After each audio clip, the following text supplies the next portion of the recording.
Checking my phone, I discovered 13 missed calls, all from my mother-in-law, Martha. Not again, I thought. As I pondered this, my phone vibrated once more. I answered, and Martha's voice, filled with anger, came through. "Excuse me, isn't the allowance for this month $3,000 due?" she demanded. "Excuse me," I retorted. "I'll send the allowance once this month's payment is deposited." Martha raged, completely disregarding my circumstances and only expressing her own desires. I'd had enough of her. Even in this situation, she didn't reflect on her words and actions. I felt I had no choice but to resort to my last option. I pulled myself together and bled out to my phone. "Your son has passed away, so I can no longer send the allowance. My name is Jennifer Smith, 32 years old. I'm a busy working woman at a major financial firm and also a housewife." I continued, "I got married about 2 years ago. I met my beloved husband Mark through our shared hobbies. He was kind to everyone, and I was attracted to his warm smile, quickly developing feelings for him. Apparently, he felt the same way, and after dating for a year, we immediately got engaged. We both believed that we wouldn't meet anyone better than each other. We were living together while dating, and without any major quarrels, we decided to marry. Everything went smoothly for us, but here's where a problem arose. Martha, my mother-in-law. My father-in-law had passed away a few years ago, and since Mark didn't have any siblings, his only family was Martha. The trouble started when I first visited her home to introduce myself before our wedding. "Nice to meet you, Martha," I said, trying to be polite. She clearly showed a displeased expression. "So, you're Mark's fan, huh?" she said. "Yes, my name is Jennifer Miller." "You're a rather plain girl. I wonder what Mark sees in you," she remarked. I couldn't tell if she was joking or seriously meant what she said. Having such words directed at me by the mother of my loved one, I was quite shocked. Seeing my state, Mark frowned at Martha. "Hey, Mom, what's with the sudden harsh words? How can you say such things to the person I chose?" Mark questioned. "No, Mark. I'm just trying to choose a suitable woman for you," she replied. "Choose? I'm the one who chose her. You have no right to meddle. Don't say it in such a cold way. I'm just telling the truth because I care about you. If you were really thinking of me, you'd simply support us. Why can't you understand such a simple thing?" The air turned heavy as an argument unfolded between mother and son right before my eyes. Given that this was my first meeting with Martha, I wasn't in a position to intervene. Although the atmosphere remained awkward, we ultimately managed to express our intent to marry. As we were leaving, Martha called out to Mark, sounding somewhat disgruntled. "Mark, can I have a word? You're going to keep that promise after you get married, right?" "What promise?" Mark inquired. "You know about the allowance or that?"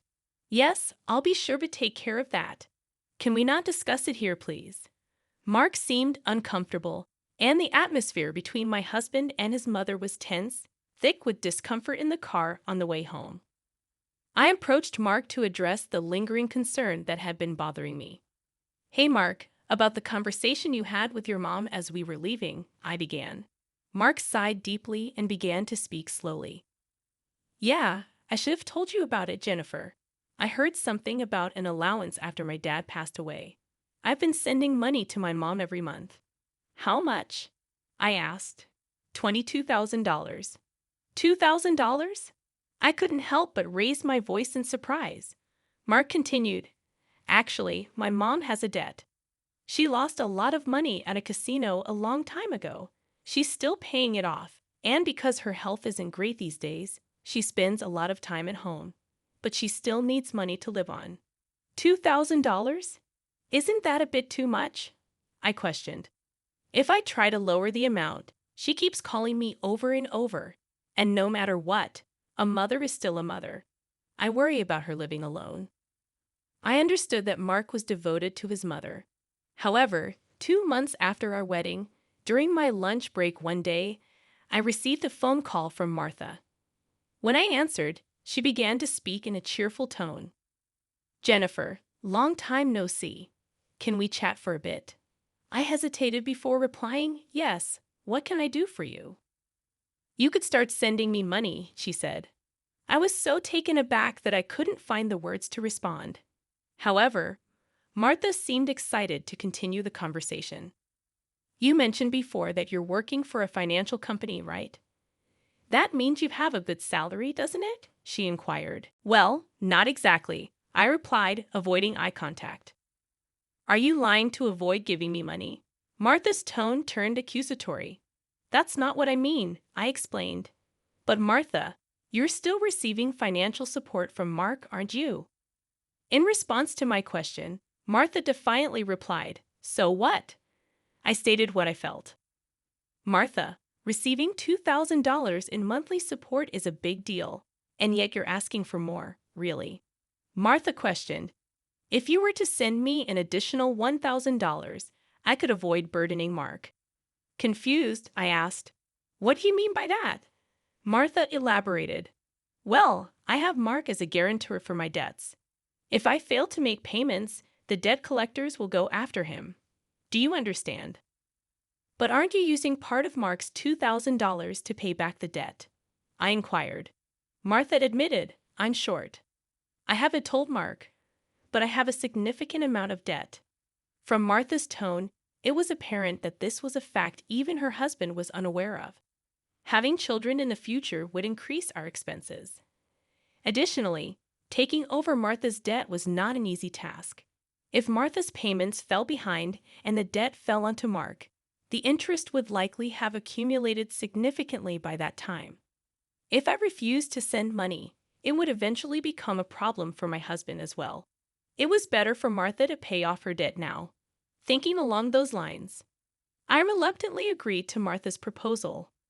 "All right, I'll start sending you money," I conceded. Martha seemed relieved, saying, "Really good, Jennifer. I knew you would say that. The total, with Mark's contribution, will be $3,000. But this means you can pay off your debt, right?" "Yes, of course." "I should be able to pay it all off in about a year," Martha assured. I pressed, "You promise, right? You'll make sure to pay off all your debts." Martha agreed, and I said, "I get it, so I'll be expecting it from this month onwards." She ended the call abruptly. Physical exhaustion from work, combined with this emotional burden, only added to my stress. $1,000 a month was going to be rough, but it was also to prevent future problems for us. After all, if Martha couldn't make a living, it would upset Mark as well. That night, I promptly reported the matter to my husband. He listened attentively and said I didn't have to do this, but I had already given my word to Martha, and it was a decision made for our future well-being. Mark expressed his gratitude and understanding, even as he maintained a sorry expression throughout. Time flew by, and 2 years had passed since then. The financial aid we thought would end in a year was still ongoing, and even now, we were transferring $3,000 every month to Martha. What's more, about 2 months ago, Mark fell ill and has been unable to go to work. He's on sick leave, so he's receiving disability benefits, but it's a mere pittance compared to his previous salary. Last month, I managed to transfer $3,000 to Martha from my savings, but it would be very challenging if this situation continues. Unbelievably, Martha has not once come to visit her sick son. We have told her about his hospitalization, but she doesn't show up to see him and only contacts me to ask, "You're still sending the money, right?" I was so angry that I decided to confront Mark about the issue. "Mark, don't you think it's wrong that Martha is only concerned about money, even though you're in such a state? We need to think seriously about what to do going forward," I said. Mark agreed, saying, "Yeah, I've been thinking the same thing. I don't want to put more strain on you, Jennifer. This month, too, she's been bombarding me with calls and messages, asking if we sent the money yet. Are you serious? How can she only think about money when her own son is sick?" Mark showed his anger at his mother, his face slightly tense. Then, as if he had an idea, Mark exclaimed, "That's it," and wore a sly grin. "What is it, Mark?" I asked. "Well, this is our last resort. I've come up with something good for my mom," Mark suggested. What Mark proposed was a plan I could never have imagined. Although it could be called inappropriate, it seemed to be the only way to make Martha understand. A few weeks later, Mark was discharged from the hospital. Martha didn't reply to any of our messages, so we didn't tell her about Mark's discharge in the last 2 weeks. Martha's relentless demands for money had reached a point of absurdity. It seemed pointless to continue sending funds to a mother who showed no concern for her son. While Mark and I were enjoying a cup of tea, my phone buzzed with a message. Upon checking, I found 13 missed calls from Martha. As I pondered this, my phone vibrated again, signaling another call from her. "Hello," I answered, turning on the speaker microphone so that Mark could hear. Martha started shouting immediately. "Listen, where's the $33,000 for this month?" "Excuse me, that's right. The money for this month hasn't been transferred yet," I replied. I began to explain Mark's situation, but she interrupted, showing no empathy. "I don't care if he's in the hospital or whatever. It's none of my business. You're working at a good place, right? You must have plenty of savings. Hurry up and transfer it here," Martha shouted angrily. Incredibly, she went on to say something outrageous. "Listen, since you married Mark, if he can't pay, you have to pay me. Understand? If you refuse, I'll make you the guarantor. Got it?" At that moment, something inside me snapped.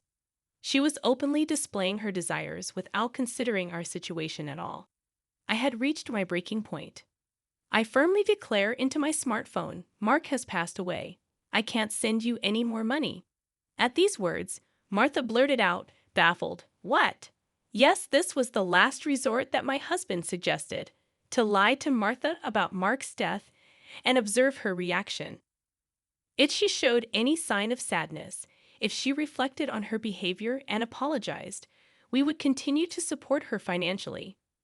But if she didn't reflect, if she demanded money, we would cut ties completely. Deep down, I thought that even a money-grubbing woman like Martha would deeply reflect on her actions if she were told that her own son had died. However, the very next moment, Martha burst into loud laughter. "Yay, what's so funny?" I asked. "Well, isn't it obvious? If Mark is dead, that means his inheritance will be distributed to me too. Excuse me, I've been looking into it since I heard that Mark was sick. Listen here, 2/3 of Mark's assets are yours, but 1/3 is mine." I was at a loss for words. I never thought that when she first heard her son was sick, she wouldn't look into treatment, but rather into how the inheritance would be divided. My anger surpassed. I was simply dumbfounded, and my husband appeared to feel the same way. As our eyes met, he slowly nodded, signaling to continue with the plan. I once again addressed Martha in a strong tone. "Martha, did you hear what I said? Mark is dead." "I heard. What about it? Aren't you sad your own son passed away before you?" She callously responded. "You just make sure to send me. I won't let you get away with not doing it," I exclaimed. However, with a click, the phone line was abruptly cut off, and a dial tone echoed. Glancing at my husband, I saw that he was visibly shaking with a face red with anger. "Mark, are you okay?" I asked. My husband looked into my eyes and said, "I'm cutting ties with her. She'll likely come here eventually, demanding my money. Let's wait until then, okay?" "But are you really okay with this? Cutting off ties just like that?" I inquired. "Yeah, I have no regrets." "After that call, she's no mother," my husband replied, his eyes filled with hatred, and I felt the same way. A person who only thinks about money over her own son's life is not family to me. A few days later, as we expected, Martha came to our house. For the time being, I decided to hide my husband in the next room and deal with Martha myself. She approached me with a face like a demon.